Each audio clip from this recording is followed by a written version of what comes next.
Welcome back mga kamari sa isa namang cooking video dito sa kusina namin sa London. At may nagpaluto nga sa akin ng pork mechado mga kamari. Ituturo ko nga sa inyo kung paano kumain ng pork mechado kung di pa kayo maalam. Chares, hindi, kung paano magluto. Karamihan nga ito kaya naman ituturo ko sa inyo ang technique kung paano nga ba hindi magtubig ang ating mga baboy. Nagpunta nga ako sa town at bumili ako ng pork shoulder doon sa butcher. Sa butcher ka nga lang kasi makakabili ng ganyang maramihan. Grabe guys, at sobrang mahal na talaga ng mga karne. Sa mga puntong ito nga ay sakay na ako ng taxi at pauwi na ako ng bahay. Pagkarating ko nga ng bahay ay agad-agad ko na ngang inasikaso itong aking mga nabili na karne. Huhugasan na nga kasi natin ito at ating imamarinate na para naman na-marinate ito ng overnight bago natin lutuin. Grabe nga mga kamare, sobrang bigat ng baboy na ito. Nasa 6 na kilo yata ito. The struggle is real nga sa paghuhugas din sa aming lababo. Talaga namang napakakipot ng aking lababo na iyan. May mga nagsasabi na parehong-pareho daw ang mechado at ang menudo. Ay, hindi ha. Paano mo naman nasabi? Iba yan ang spelling. Unang-una na nga ay malalaki ang gayat ng ating mga mechado. Pangalawa ay naglalagay nga tayo dito ng lemon at minamarinate natin ito overnight. Isa pa, hindi rin tayo naglalagay ng ketchup sa mechado. Talagang tomato sauce lang. Medyo nagkakahawig naman nga din sila pero magkaiba talaga sila ng way ng pagluluto mga kamare. So kung tatapusin mo nga ang video na ito ay malalaman mo ang pinagkaiba ng menudo at ng mechado. Ayan, at nagayat na nga natin. Dahil nga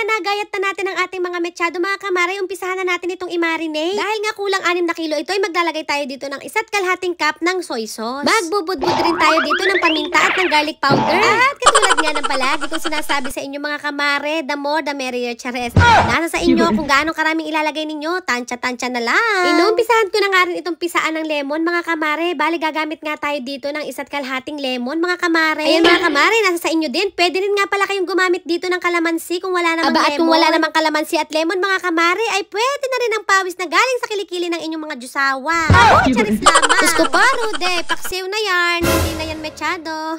Medyo nakulangan pa nga ako sa soy sauce mga kamare, kaya naman inilagay ko na nga din ang buong bote, char. Uy, hindi ha. Ringat, dadako na tayo sa favorite part ng aking ginagawang ito, ang pagme-mekosh-mekosh, mga insan. Make sure nyo mga kamare na massage nyo ng ayos ang ating mga yobab ha. Para naman mag-equal ang lasa nito pag ating niluto na. Ayan mga kamare, tignan nyo naman, talaga namang the struggle is real din sa pagmamasage. Ayan nga mga kamare, makatapos nga natin itong mekosh-mekosh ay itatakpan muna natin ito ng cling film at ilalagay natin sa ref. Imamarinate muna natin ito overnight para masigurado natin na nanuot na lahat ng ating marinate dito sa ating mga karne. Ay, grabe guys, makulimlim pa nga rin dito sa labas. Tignan nyo naman, wala pa rin dahon ng ibang mga puno. Ayan na nga mga kamare, umaga na nga dito sa London at inumpisahan na nga nating lutuin ang ating mechado. Inumpisahan ko nga sa pagtutosta ng ating mga patatas. Papapulahin muna natin ang ating mga patatas. Ito nga mga kamare ay para masigurado natin na hindi madudurog ang patatas kapag inilagay natin sa karne. Makatapos nga nating tostahin ng ating mga patatas ay ganun din ang gagawin natin sa ating carrots mga kamare. At kapag nga natosta ng ating mga carrots at patatas mga kamare, ilipat muna natin ito sa isang lalagyan. At alam nyo ba mga kamare, kung may time laang naman din kayo, ito ay nagpapasarap din. Tostahin muna natin ng kaunti ang ating mga karne ha. Ganon din ang gagawin natin. Ayan. Uunti-untihin natin by batch. Ang way na ito kasi mga kamare ay para lumabas ang lasa ng mga karne natin. May kakaiba kasing lasa ang mga karne kapag ka ito ay medyo sinangkutsa mo muna. Kapag ka kasi ganitong kadami mga kamare, hindi natin yan makasangkutsa sa isang malaking kaserola. Ang mangyayari nga ay kapag ka iginisa natin ay magtutubig lamang ang ating mga karne. Kaya naman ang ginagawa ko nga ay tinotosta-tosta ko nga muna ito by batch. Hindi naman kailangan tostahin na sunog na. Alam nyo mga kamare, yung parang ganito lang ba? Ayan, ganyan-ganyan. Ang tawag nga nila dito ay browning method. O, diba? So, browning method pa nga si auntie. Pero mga kamare, ganito talaga ako magluto ng mechado. Kapag maramihan ang ating gagawin. Dahil mga kamare, ayaw naman natin ng masabaw na mechado, diba?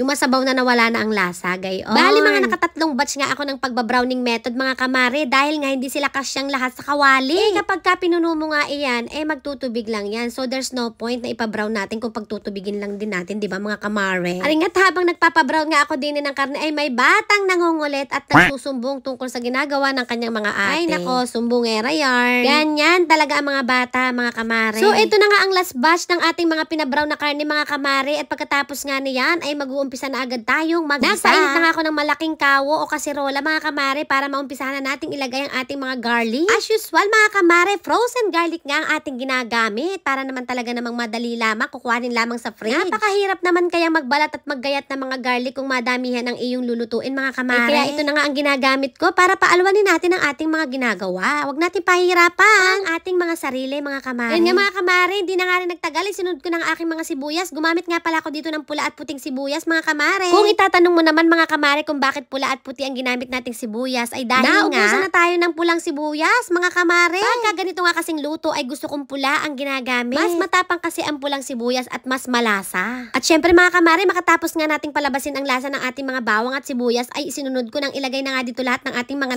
brown na mga karne. Ayan mga kamare, pork shoulder nga palang ginamit natin dito. Or yung kasim kung tawagin diyan sa Pilipinas. Pagkalagay ko nga ng mga karne ay hinalo-halo ko nga lamang ito at papakuluan muna natin ito ng mga 5 to 10 minutes. Bago na nga natin ilalagay ang ating tomato sauce mga kamare. Ayan nga, after 10 minutes mga kamare ay inilagay ko na nga ang aking mga tomato sauce. Nasa mga 200 ml nga ng tomato sauce ang aking ilalagay dito mga kamare. Tapos nga mga kamare ay maglalagay nga rin tayo dito ng pork cubes. Pero ito ay optional lang. Pampalasa natin ito mga kamare. Pwede rin kayo maglagay ng bitchin or kung ano pang mga pampalasa. Nagdagdag nga pala ulit ako dito ng kaunti pang garlic powder. Maglalagay nga rin tayo dito ng patis mga kamare kung inyong ninanais. Pero ito ay optional lang din. Pero ito nga ay isa sa magpapalasa rin ng ating mechado. Tapos kanina nga, nung ako ay nagbabrowning ng karne, ay may mga sauce akong nakuha. Kaya naman, ayan, ibabalik natin dito. Sayang naman din kasi kung itatapon natin, tapos nga ihalu-haluin lang natin ng kaunti at magdadagdag pa tayo dito ng mga 500 ml ng tubig. Ayan nga mga kamare, kapag ka nga ating nalagyan na nga ng tubig, ay pakukuluan natin muna ito ng mga 30 to 40 minutes. Bisitahin lang din natin dahil baka nga masunog ang ilalim nito. Ayan, at pakalipas nga ang 30 minutes, mga kamare, ay binuksan natin, nagdagdag tayo dito ng paminta at maglalagay na rin ako dito ng green peas. Ayan. Pagkalagay nga natin ng green peas ay pakuluan natin ng mga 3 minutes. Then isunod na natin ang ating mga patatas at ang ating mga carrots. Itong mga carrots natin eh medyo pinabrown ko lang pero medyo matigas pa rin ito. Kaya naman pakukuluan pa ulit natin ito kasama ng ating mga karne ng another 10 minutes. Ayan mga kamare, halu-haluin. At makalipas nga ang 10 minutes ay inilagay ko na rin ang aking mga bell pepper at magdadagdag tayo dito ng kaunting asin dahil medyo nga matabang. I-mekush-mekush lang yan natin mga kamare at takpan pa natin ng kaunti. Then, after mga 5 minutes, ay ayan, naluto na nga ang ating mga karne, ang ating mechado, mga kamare. Pwede na itong iserve at ito nga ay umabot ng mga 1 oras sa pagpapalambot. Maglalagay lang tayo dito ng 2 kutsarang brown sugar at pakukuluan natin ito ng mga 2 to 3 minutes at ready na ito. Ayan, at kung umabot na nga po kayo ulit sa punto ng video na ito, ay paki-comment down below kung saang parte kayo ng Pilipinas or kung saan kayong parte ng mundo nanonood. Ayan guys, after 3 minutes nga ay naluto na ang ating pork mechado. O, tignan nyo naman. Napakaganda ng pagkakaluto natin. Tamang-tama lang. At sinalin ko na nga ito sa mga tray. Hanggang dito na lang. Love you all. Bye!